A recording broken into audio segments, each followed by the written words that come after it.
Good morning sir. Good morning.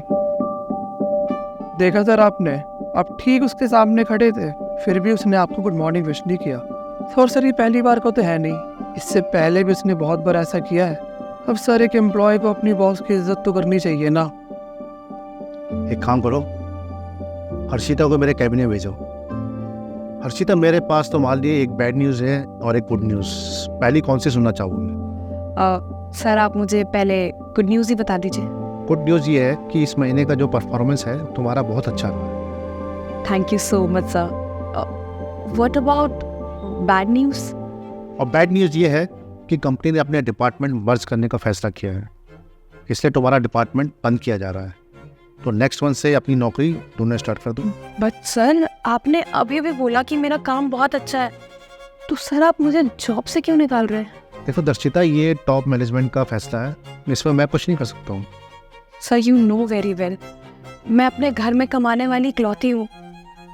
अगर मेरी job एकदम से चली जाएगी तो मैं अपना घर कैसे चलाऊंगी सर?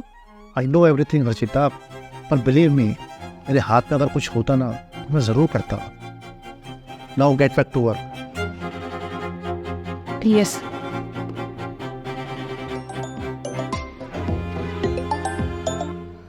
हेलो।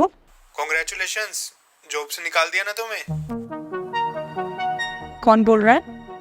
और ये बात तुम्हें कैसे पता? अरे हमें सब पता है हर्षिता जी, यही बोला होगा ना कंपनी ने कि डिपार्टमेंट मर्ज कर रहे हैं, तुम्हारी अब कोई जरूरत नहीं है ना? तुम मुझे बताओगे तुम हो कौन, और ये बातें तुम्हें किसने बताई है? अगर आपको ये सब जानना है ना तो लंच ब्रेक में पास वाले कैफे में मिलूंगा मैं आपको, आ दो। Hello hello. क्या हाल है जी? तुम? अरे इतना चौंक क्यों रही हो? सब कुछ पता चलेगा धीरे धीरे। बाकी कंपनी ने तुम्हें यही कहा होगा ना कि तुम्हारा डिपार्टमेंट मर्ज कर रहे हैं, क्योंकि इसके अलावा तो कोई बहाना है नहीं उनके पास देने के लिए। देखो, अगर ये सच है ना तो कोई ना कोई वजह होगी मुझे इस जॉब से निकालनी थी। देखो, अब तुम्हारा काम इतना अच्छा है कि उसे टारगेट बना नहीं सकते। हाँ, एक वजह है, लेकिन उससे कुछ खास फ़र्क नहीं पड़ता। फ़र्क इस बात से पड़ता है कि तुम्हें अगली जॉब चाहिए। ऑफ कोर्स चाहिए। तो बस फिर मेरी कंपनी में आ जाओ। तुम्हारी कंपनी वो कब बनी? और वैसे भी हम दोनों एक ही कंपनी में काम करते हैं। वायरल आइडियाज़ नाम तो सुना होगा। हाँ, अभी मार्केट में नहीं आई है ये कंपनी, और हमारी कंपनी की कॉम्पिटिटर भी है। हाँ, वो मेरी ही कंपनी है। हर्षिता, कब तक हम इस छोटी सी सैलरी में जीते रहेंगे? हमारे भी कुछ सपने हैं और वो इस सैलरी में पूरे होने से रहे। तो अगर तुम्हें अपने सपने पूरे करने हैं ना, तो मेरी कंपनी में एज एन पार्टनर ज्वाइन कर लो और अपने सपने पूरे करो। बस एक कंडीशन है। कैसी कंडीशन?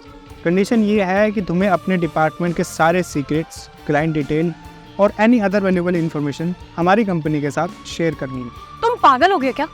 मैं ऐसा कुछ भी नहीं करने वाली। माना कि मुझे कंपनी में से निकाला जा रहा है, लेकिन इसका मतलब ये नहीं कि मैं कंपनी के साथ धोखा करूं। और अगर मुझे चोरी ही करनी होती ना तो मैं कंपनी में रहकर भी कर सकती थी, लेकिन मैं ऐसा कुछ भी नहीं करूँगी। सोच लो, एज अ सिक्योरिटी मैं तुम्हें डबल सैलरी ऑफर करता हूँ, फिर चाहे कंपनी प्रॉफिट में रहे या लॉस में। तुम ना अपने ये पैसे अपने पास ही रखो। I reject your offer.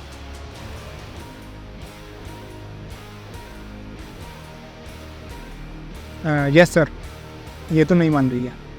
Excuse me sir, आपने मुझे बुलाया? हाँ हर्षिता, आओ please sit. Thank you sir. Harshita, ये चेक है तुम्हारा, फाइनल चेक।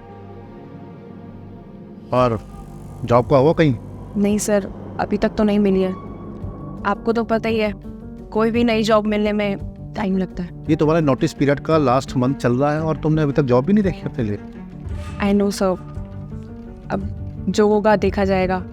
और वैसे भी सर, मुझे ना अपने काम पे पूरा भरोसा है। 2-3 महीने में मुझे कोई ना कोई अच्छी जॉब तो मिल ही जाएगी। तुम्हें पता है हमारी कंपनी एक एड ऑन ब्रांच खोल रही है गुड़गांव में। I am so sorry sir, but मुझे इसके बारे में कोई नॉलेज नहीं है। तुम्हें तो ये भी नहीं पता होगा कि वहाँ की ऑपरेशनल मैनेजर तो वो। मैं कुछ समझी नहीं, मतलब मैं तो भाई जल्दी से समझो ना। और new branch with double salary तुम्हारा वेट कर रही है। Sir, are you sure about it? मतलब आप सच बोल रहे हैं? अरे भाई, मैं झूठ क्यों बोलूँगा? मुझे इसमें क्या फ़ायदा है? देखो हर्षिता, हमारी कंपनी काफ़ी टाइम से एक्सपेंशन का सोच रही थी, लेकिन इसके लिए काफ़ी एम्प्लॉयज़ चाहिए होते हैं। और जूनियर लेवल पर तो हमने हायरिंग कर ली थी, लेकिन सीनियर लेवल पर हमें बहुत ही पुराने और एक्सपीरियंस लोग चाहिए थे।